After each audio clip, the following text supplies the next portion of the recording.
Assalamualaikum warahmatullahi wabarakatuh.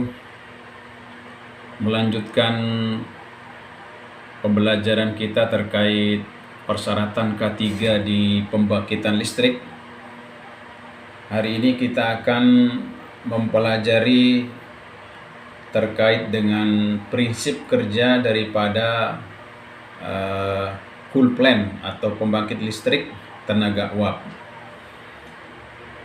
Sebagaimana kita ketahui, kalau misalnya kita kita sedang masak air, ya, kita sedang masak air di sebuah panci, kemudian panci itu ditutup dengan tutupnya sendiri, maka ketika airnya sudah mendidih, yang terjadi adalah tutupnya itu biasanya akan terangkat. Itu artinya bahwa ketika air dimasak, maka akan terjadi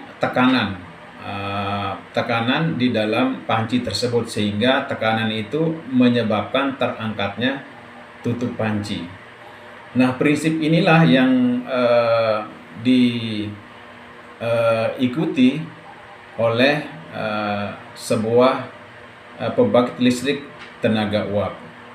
Jadi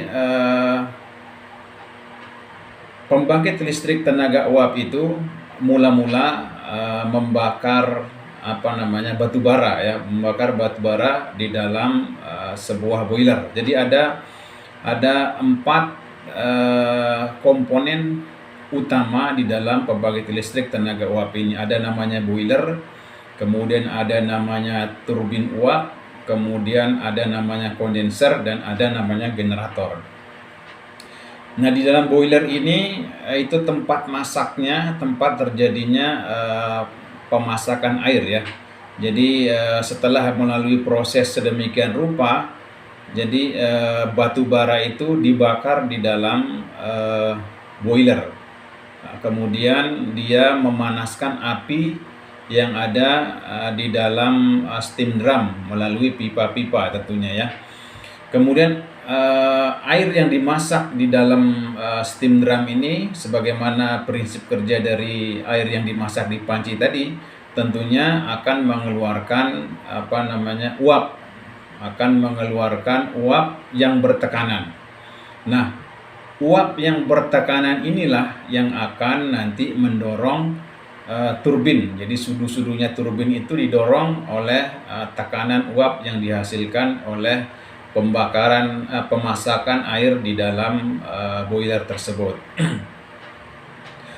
Kemudian turbin ini ketika dia sudah diputar oleh uap tadi, maka otomatis dia akan memutar generator yang sudah dikoppel dengan turbin tersebut. Ya, bagaimana prinsip dan lain sebagainya itu panjang urusannya. Yang jelas secara sederhananya seperti itu.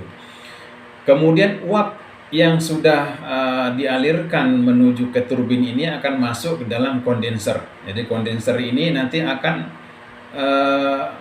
membuat uap tadi menjadi air lagi. Jadi dikondensasikan oleh air laut biasanya di dalam sebuah kondenser, sehingga uap tadi itu akan berubah menjadi air lagi. Jadi air yang digunakan ini harus menggunakan air yang sudah didemineralisasi. Jadi tidak boleh airnya itu mengandung misalnya air garam atau mungkin air yang terlalu banyak kandungan asamnya. Nanti bahaya, selain bisa pipa-pipa atau steam drumnya berkarat, juga akan terjadi short mungkinnya, karena air garam tentunya adalah larutan elektrolit, bisa terjadi short circuit. Kemudian setelah dirubah si uap ini menjadi air lagi, maka dikirim lagi ke dalam tangki dan kemudian dialirkan lagi ke dalam steam drum. Begitu seterusnya, ya. Jadi